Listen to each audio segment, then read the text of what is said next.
Hey, my boys and girls, Miss Fuller here, bringing you your story for the week. We're going to do a little something different. We are all kindergarten through second grade, even our pre-Ks are going to be able to listen to the same story.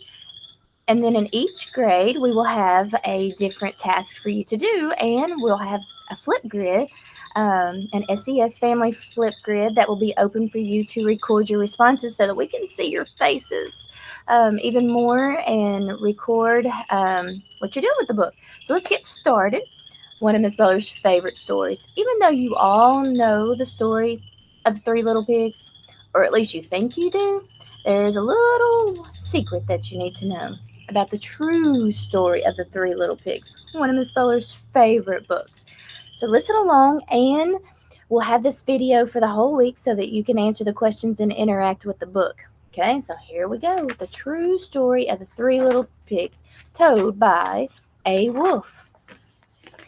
Everybody knows the story of the Three Little Pigs, or at least they think they do, says the wolf. I'm the wolf, Alexander T. Wolf. You can call me Al. I don't know how this whole big bad wolf thing got started, but it's all wrong. Maybe it's because of our diet. Hey, it's not my fault wolves eat cute little animals like bunnies and sheeps and pigs. That's just the way we are. If cheeseburgers were cute, folks would probably think you're big and bad too. But like I was saying, the whole big bad wolf thing is all wrong. The real story is about a sneeze and a cup of sugar. So this is the real story of the Three Little Pigs. Way back in Once Upon a Time, I was making a birthday cake for my dear old granny. I had a terrible sneezing cold, and I ran out of sugar. So I walked down the street to ask my neighbor for a cup of sugar. Now, this neighbor was a pig, and he wasn't too bright either. He had built his whole house of straw. Can you believe that? I mean, who in his right mind would build a house of straw? And we all know what happened to the first house made of straw in the other story. So, of course, the minute I knocked on the door, it fell right in.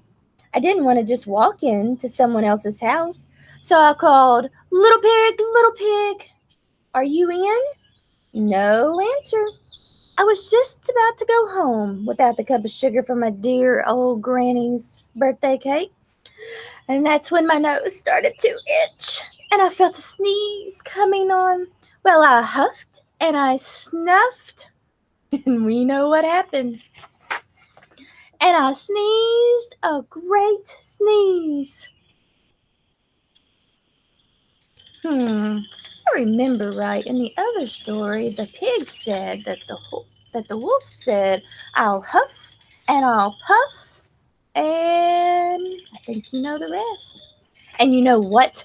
The whole darn straw house fell down, and right in the middle of the pile of straw was the first little pig.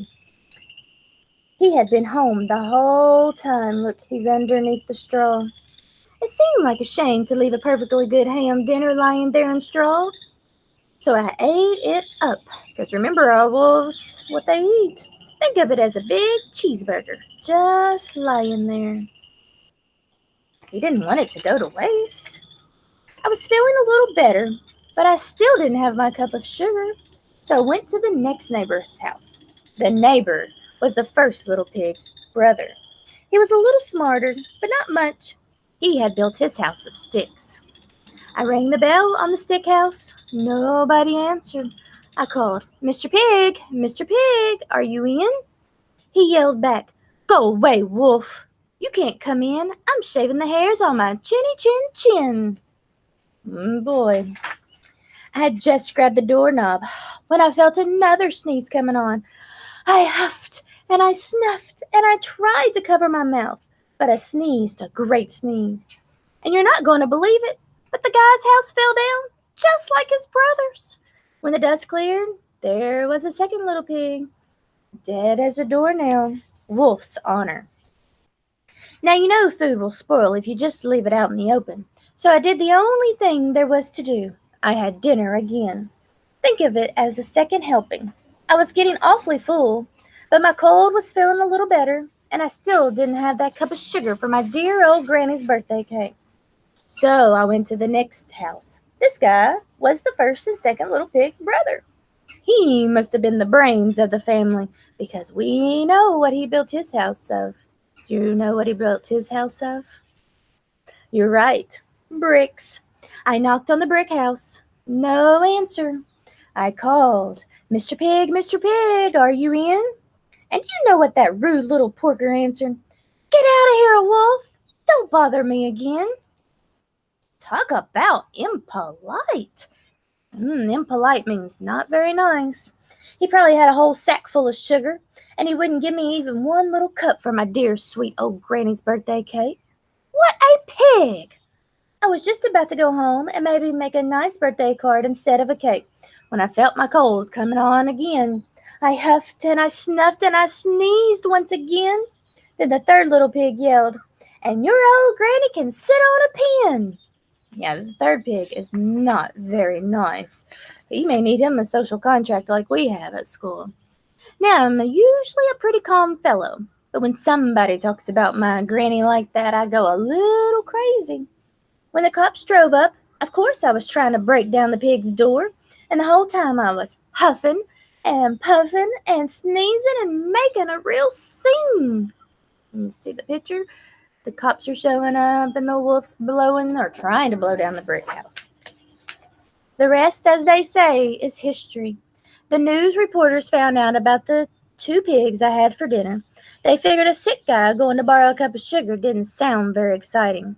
So they jazzed up the story with all that huff and puff and blow your house down, and they made me the big bad wolf. That's it. The real story. I was framed. But maybe you can loan me a cup of sugar. So there you have it. The wolf says, I was just trying to go for a cup of sugar. So in your AMI plans for this week, you will see a different task for our kindergarten kids, our first grade and second grade. And then look out for the flip grid so that you can record your take on the true story of the 3 little pigs. Miss Feller misses you all. Stay safe. Get outside and play when you can. And see you later.